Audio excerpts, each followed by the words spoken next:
बढ़ जाओ आगे। ये वाला क्वेश्चन सुनो, ये वाला मुझे बताओ। Al2SO4 3 टाइम्स, देखो ये वाला हमारे पास एक इलेक्ट्रोलाइट है, ठीक है ना। और उन्होंने पूछा eight infinite dilution, eight infinite dilution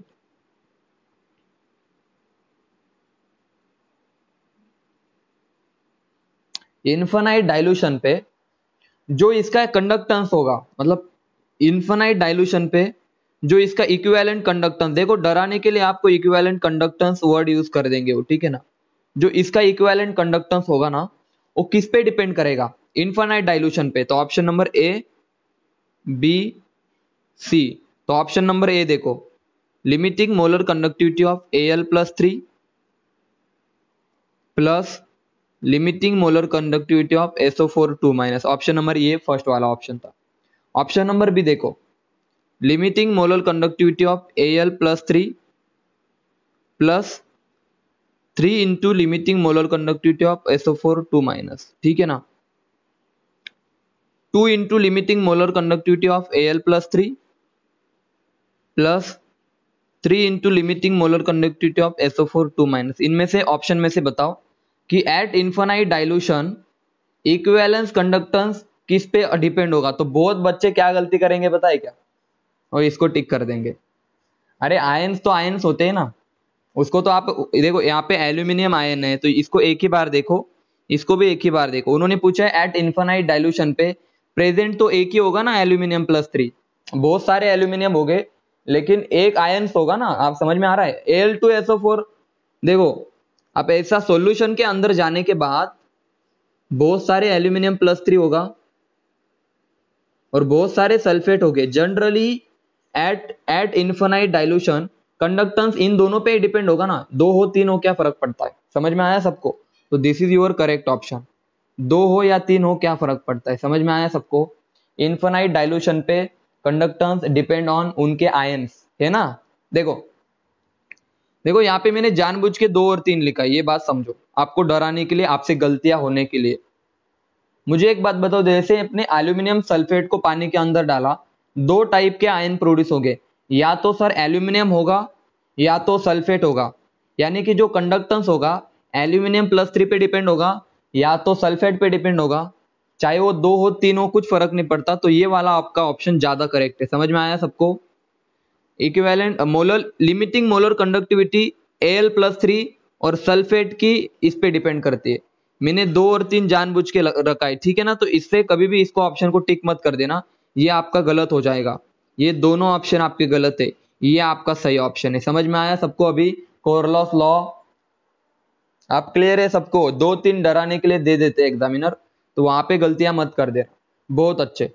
अब NaCl का बता दो, देखो कैल्शियम क्लोराइड का बता दो। मान लो इसका कंडक्टेंस यहाँ पे लिख देता हूँ, इसका कंडक्टेंस है वो किस पे डिपेंड करेगा। तो आप बोलोगे सर कैल्शियम+2 पे डिपेंड करेगा एंड किस पे डिपेंड करेगा, limiting molar conductivity of Cl-, ठीक है ना। इन दोनों पे डिपेंड करेगा, 1 हो 2 हो कोई फर्क नहीं पड़ता। वो आगे वो कहानी आगे, 1-2 कब लगाएंगे वो कहानी आगे। बोलो यहां तक की बात क्लियर है? ऐसे क्वेश्चन आपके एग्जाम में आने के चांसेस है। चलो आगे बढ़ते, आगे बढ़ेंगे अभी।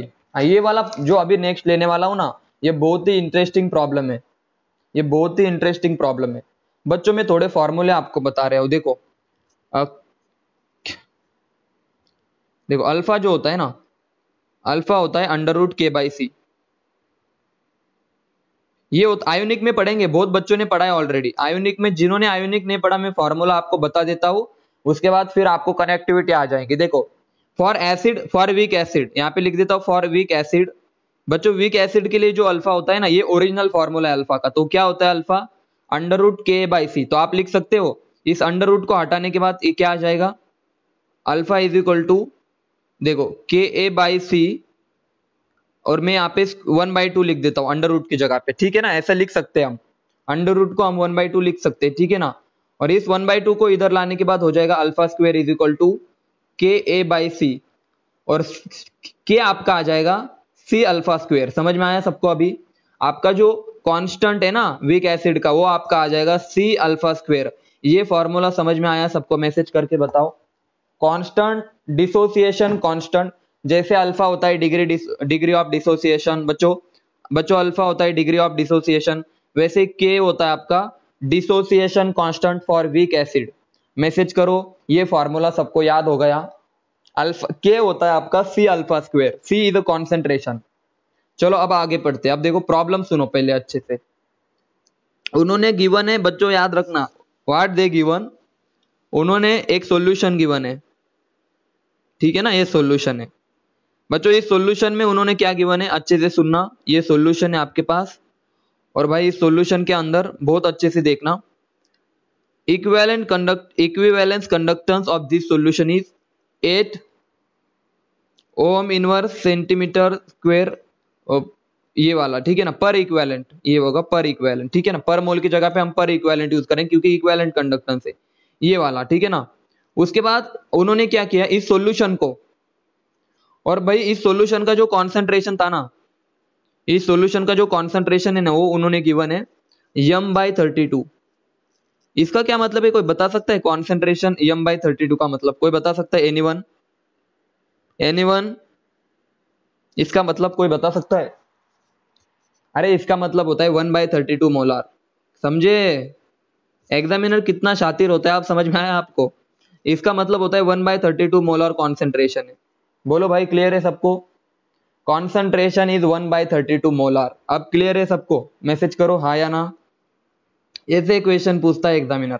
अब उसने कहा इस सॉल्यूशन को हमने इन्फिनाइट डाइल्यूशन पे ले गए, इस सॉल्यूशन को हमने इन्फिनाइट डाइल्यूट किया, और इन्फिनाइट डाइल्यूट करने के बाद इसकी जो कंडक्टिविटी आई, equivalent conductivity eight infinite dilution, वो कितनी आई याद रखना, वो आपकी आई 400। वो कितनी आई बोलो जल्दी? 400 आई। 400 ओहम इनवर्स सेंटीमीटर स्क्वायर पर इक्विवेलेंट। उन्होंने पूछा है कांस्टेंट बताओ, मतलब यहाँ पे जो भी एसिड है, यहाँ पे वीक एसिड गिवन होगा, वीक एसिड गिवन होगा, मोनोबेसिक वगैरह कुछ भी दे देंगे, वो एक वीक एसिड गिवन होगा, और वो बोलेंगे आपका के क्या होगा, तो के क्या होता है बोलो जल्दी? सी इंटू अल्फा स्क्वायर। बच्चों सही आया ना, ये बताओ जल्दी। उन्होंने के पूछा है, डिसोसिएशन कांस्टेंट पूछा है, तो के आपका आएगा सी अल्फा स्क्वायर। बच्चों यहां तक की बातें क्लियर है? मैसेज करो हाँ या ना। यहां तक का प्रॉब्लम सबको क्लियर है? हाँ या ना बताओ जल्दी से। तो क्या मैं ऐसा लिख सकता हूं क्या? देखो बच्चों के क्या होता है आपका, के क्या होता है? के होता है सर जी, डिसोस जो पूछा है हमें, के क्या होता है सर? कॉन्सेंट्रेशन है सर 1/32 मोलर, तो कॉन्सेंट्रेशन 1/32। अरे अल्फा स्क्वायर उन्होंने पूछा है, अल्फा स्क्वायर, अल्फा क्या है हमारा? तो अल्फा होता है, अभी पढ़ा है मैंने, अल्फा क्या होता है 8/40। अरे समझ में आया? अल्फा अल्फा अभी पढ़ा है ना मैंने। एक कंडक्ट देखो, मोलल कंडक्टिविटी एट कॉन्सेंट्रेशन सी कितनी थी? 8 थी, डिवाइडेड बाय इनफाइनाइट डाइल्यूशन कितनी थी? 400 थी। इसका स्क्वायर कर दो, सॉल्व कर दो, आपका के आ जाएगा। मैसेज करो यार, समझ में आया सबको? लेकिन याद रखना आप ऐसे मत कर देना। क्यों मत कर देना? देखो मैं बता रहा हूं क्यों मत करो। सबसे पहले अल्फा निकालो, तो अल्फा होगा मोलल कंडक्टिविटी एट कॉन्सेंट्रेशन सी कितनी? 8/400, ठीक है ना। तो आपका आंसर आ जाएगा, मैं बता रहा हूं 2 इंटू 10⁻² आ जाएगा, ठीक है ना। देखो ना 2 आएगा ऊपर, ये 2 जीरो ऊपर आके क्या हो जाएंगे, आप कर देना -2, ये आ जाएगा आपका अल्फा। मैसेज करो, क्या सबको यहां तक की बातें क्लियर है? मैसेज करो यहां तक की बातें क्लियर है? अल्फा पता है आपको? अल्फा पता है? यहाँ पे पर सुनो, अल्फा पता है सबको? बहुत अच्छे से अल्फा पता है सर जी। अब अल्फा को क्या करोगे आप जल्दी बताओ? हाँ अल्फा पता है, अल्फा और सी कॉन्सेंट्रेशन कितनी, इसको स्क्वायर करना है हमें, पता है ना, अल्फा का स्क्वायर लेना था। सी अल्फा स्क्वायर, कॉन्सेंट्रेशन हमें पता है, हमें क्या निकालना है बताओ? हमें निकालना है के। सबको कांस्टेंट फाइंड आउट करते आ जाएगा, मैसेज करके बताओ हाँ या ना। प्रीवियस ईयर का प्रॉब्लम है, सबको समझ में आया? मैसेज करो। For this type of problem, क्या आप सबको समझ में आए? बोलो सबको क्लियर है? आगे बढ़ू? बढ़ जाओ आगे, बढ़ जाता हूं। आंसर इसका 1.25 के आसपास आता है, ठीक है ना। 1.25 इंटू, देखो इसका मैं सॉल्व करके बताता हूँ, ठीक है ना बच्चों। देखो हाँ, यहाँ पे अल्फा को परसेंटेज में मत कर देना, ठीक है ना, ये प्लीज ये गलती मत कर देना। अरे उन्होंने अगर सिर्फ अल्फा पूछा ना तो आपको वो परसेंटेज में लिखना होता है, ठीक है ना। लेकिन यहाँ पे उन्होंने अल्फा नहीं पूछा तो यहाँ पे परसेंटेज में मत कर देना, ठीक है ना। समझ में आया। देखो अल्फा आपका आ जाएगा, मैं बता रहा हूँ क्या था मैंने, अल्फा आपका क्या आ जाएगा 8/, मैं समझा देता हूँ 8/400। तो अल्फा आपका आ जाएगा, देखो 4, ये आ जाएगा 8/4 इंटू 10⁻⁻2 लिख सकता हूँ मैं, इसको +2 लिख सकता हूँ। तो ये हो जाएगा 2 ऊपर 2। तो अल्फा देखो बच्चों, अल्फा हो जाएगा 2 इंटू 10⁻⁻2। ये अल्फा था। हमें निकालना है बच्चों constant, dissociation constant, that is के इज इक्वल टू क्या था बोलो भाई, सी इंटू अल्फा स्क्वेयर। तो सी आपका 1/32 मल्टीप्लाई बाय अल्फा कितना है 2 इंटू 10⁻⁻2 का स्क्वायर, ठीक है ना। इसको सॉल्व करो तो ये आपका आ जाएगा 4, ये आपका आ जाएगा 4/32 मल्टीप्लाई बाय 10⁻⁻4, ठीक है ना। अब इसको मैं लिख सकता हूँ क्या -4, इसको मैं 40 लिख देता हूँ, 40 इंटू 40/32 इंटू 10⁻⁻5 ऐसे लिख सकता हूँ मैं। इसको सॉल्व करो 1 पॉइंट समथिंग 10⁻⁻5 आएगा। समझ में आया। 1.25 गिवन है आपके इसमें। मैसेज करो समझ में आया, बोलो रे समझे या नहीं समझे। तो ये था कैलकुलेशन। बढ़ो आगे। अभी मैं क्या आप सभी को अभी तक के सारे प्रॉब्लम क्लियर है? आप मैसेज करके बताओ खुद से, हाँ सर अभी तक के सारे प्रॉब्लम क्लियर है।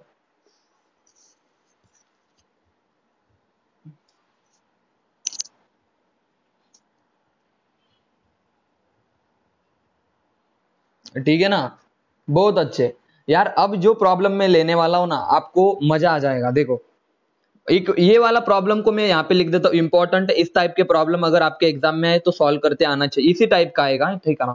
देखो यहाँ पे देखो इक्विवेलेंस कंडक्टेंस, देखो लिमिटिंग, यहाँ पे लिख देता हूँ इक्विवेलेंट कंडक्टेंस लिमिटिंग, मतलब वो इन्फिनाइट डाइल्यूशन की बात चल रही, किसका बेरियम +2 का गिवन है equivalent conductance at infinite dilution for barium +2 127, और इन्फिनाइट डाइल्यूशन पे इक्विवेलेंट कंडक्टेंस गिवन है फॉर Cl-, बच्चों फॉर Cl- गिवन है 76।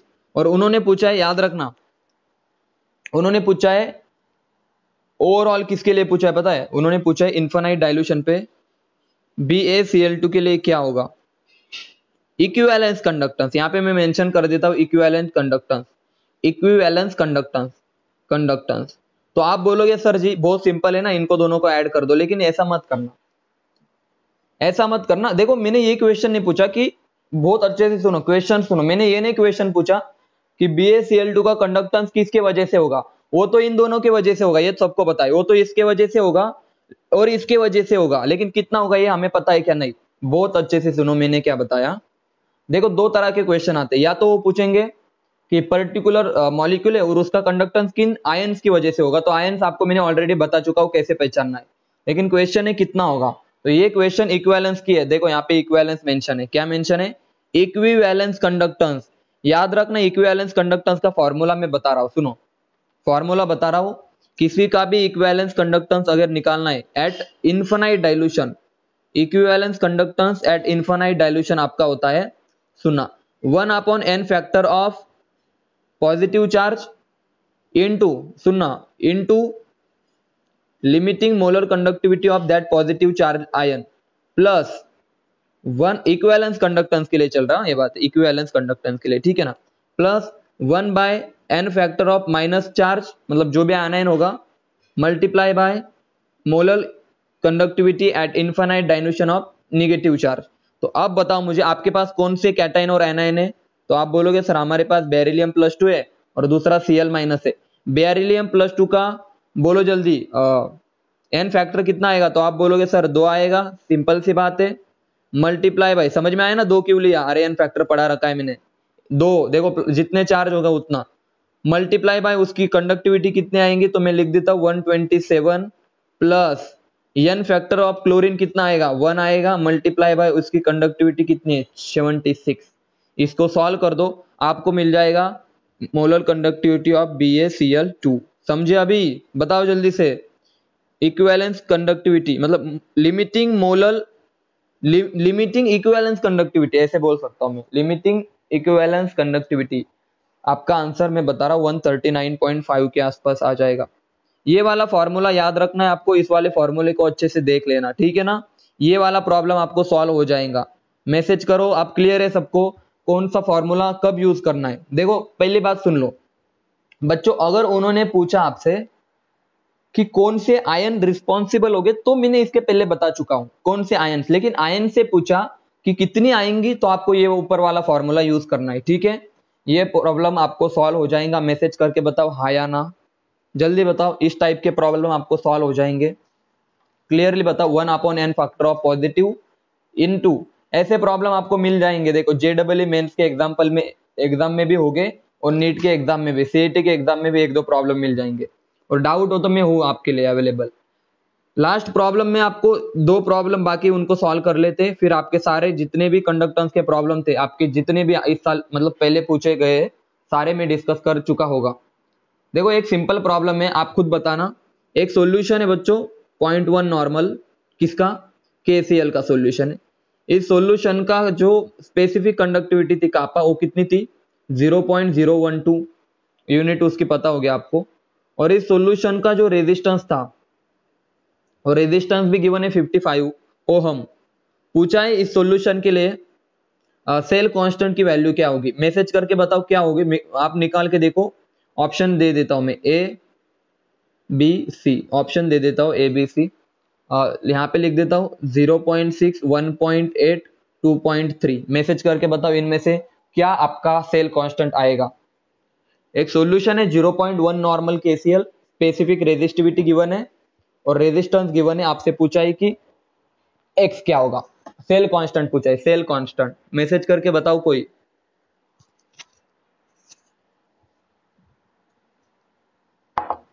ये स्टार्टिंग में जो चीजें बताई थी ना, उसके ऊपर प्रॉब्लम है। बोलो कापा क्या होता है। देखो यार मैं बता देता हूं, सुनो अभी अच्छे से। यार आपको सेल कांस्टेंट पूछा है, तो कौन से फॉर्मूले में सेल कांस्टेंट था, कोई बता सकता है? सर कापा होता है कंडक्टेंस इनटू सेल कांस्टेंट। याद आया कुछ? बोलो बच्चों, याद आया कुछ? C इंटू एक्स होता है बच्चों, हाँ या ना? तो आप बोलोगे सर बहुत आसान है, कंडक्टेंस होता है 1 अपॉन रेजिस्टेंस। और ये हाँ बहुत सही, सेल करेक्ट है आपका। सेल कांस्टेंट आपका x होता है, k कितना है आपका? 0.012 है। रेजिस्टेंस पता है, इधर लेके आ जाओ। 0.012 multiply by 55 is equal to cell constant. ये नीट का प्रॉब्लम था, क्या डिफिकल्टी थी इसमें? मैसेज करो, समझ में आया सबको प्रॉब्लम? जल्दी बताओ। कंडक्टेंस होता है 1 अपॉन रेजिस्टेंस। क्या सबको क्लियर है? इसका आंसर आपका आ जाएगा बच्चों, आंसर आ जाएगा 0.66 के आसपास। ये होगा आपका सेल कांस्टेंट। सॉल्व कर लेना इस टाइप के प्रॉब्लम, इस टाइप के प्रॉब्लम सॉल्व कर देना, ठीक है ना। देखो प्रॉब्लम में बता रहा हूं और किस टाइप के आ सकते हैं। देखो आपको ये पता है ना, कापा होता है C/x, और लिमिटिंग मोलर कंडक्टिविटी होती है आपकी 100 into 1000 into kappa divided by m। तो बच्चों आपको देखो यहां से रेजिस्टेंस देंगे, वो लेंथ देंगे, एरिया देंगे, कापा निकालो, कापा निकालो, और ये कॉन्सेंट्रेशन भी देंगे आपको, और पूछेंगे मोलर कंडक्टिविटी क्या है। समझ में आया प्रॉब्लम किस तरह का होगा? रेजिस्टेंस देंगे, कंडक्टेंस निकालो, लेंथ और एरिया देके सेल कांस्टेंट निकालो, कापा निकालो। कापा नहीं देंगे, मतलब देखो ये दोनों भी चीजें आपको नहीं देंगे वो, हाँ ये वाली चीज दे देंगे आपको, कॉन्सेंट्रेशन, जो कि आपको पता होगा। कापा नहीं देंगे, लेकिन हाँ लेंथ देंगे सेल की, कंडक्टिविटी सेल की लेंथ देंगे, एरिया देंगे, कंडक्टिविटी मतलब रेजिस्टेंस भी दे देंगे वो। आपको कंडक्टेंस निकालना है, सेल कांस्टेंट निकालना है, कापा निकालना है, सारी चीजें निकल जाएंगी। मैसेज करो, इस टाइप के प्रॉब्लम हो जाएंगे सबके।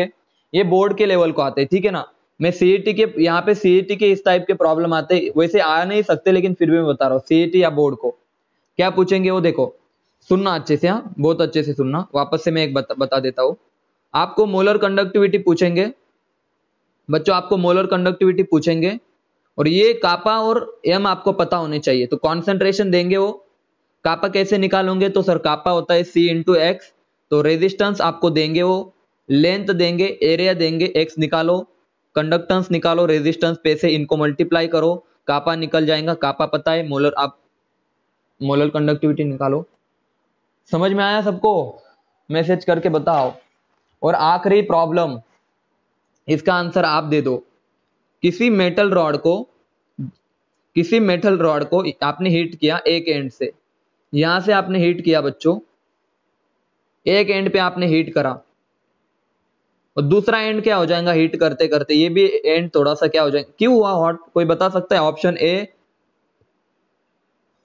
देखो एक एंड को आपने हॉट किया, दूसरा हॉट हो जाएगा, मतलब हीट ट्रांसफर होगी ना यार, क्यों होगी? ड्यू टू एटम्स का ट्रांसफर, एक जगह से दूसरी जगह पे एटम का ट्रांसफर हुआ। दूसरा देखो, ड्यू टू रेजिस्टेंस। तीसरा ड्यू टू इलेक्ट्रॉन का मूवमेंट। बोलो जल्दी। एक जगह से दूसरी जगह, हम अगर किसी चमचे को हम एक साइड से हीट करें, किसी मेटल को हम एक साइड से हीट करें, तो दूसरा एंड भी गर्म हो जाता है। क्या रीजन है? Option number 1 due to metal का transfer, due to resistance, due to electron की मूवमेंट। बोलो तीनों में से कौन सा ऑप्शन करेक्ट होना चाहिए? मैसेज करके बताओ, तीनों में से कौन सा ऑप्शन करेक्ट होना चाहिए? बताओ जल्दी से यार, क्लियर बता दो यार, कोई डरने की बात है। हाँ, इलेक्ट्रॉन का मूवमेंट होता है सर। रेजिस्टेंस तो इनको रोक सकता है ना, रेजिस्टेंस का क्या काम है यहाँ पे? एटम तो अपनी जगह पे रहेंगे। तो ड्यू टू, ये भी क्वेश्चन नीट में पूछा जा चुका है। ओके, बहुत पुराना क्वेश्चन है। जो भी कंडक्टेंस के क्वेश्चन थे, मैंने सारे क्वेश्चन डिस्कस किए प्रीवियस ईयर के। देखो गैल्वेनिक सेल के क्वेश्चन हमने डिस्कस किए, ठीक है ना। उसके बाद बच्चों इलेक्ट्रोलाइसिस के क्वेश्चन भी हमने डिस्कस किए, कंडक्टेंस के भी क्वेश्चन हमने डिस्कस किए। अब जो भी आपके डाउट्स होंगे छोटे मोटे, आप मुझे सेंड कर दो। डाउट सेंड करने के बाद याद रखना, डाउट सेंड करने के बाद अभी एक और session, previous year question session होगा आपका, लास्ट सेशन होगा, लास्ट, जिसमें हम, हालांकि लेक्चर ही होगा, सेशन तो क्या बोलूं मैं इसको, जिसमें हम बैटरीज या फिर फ्यूल सेल की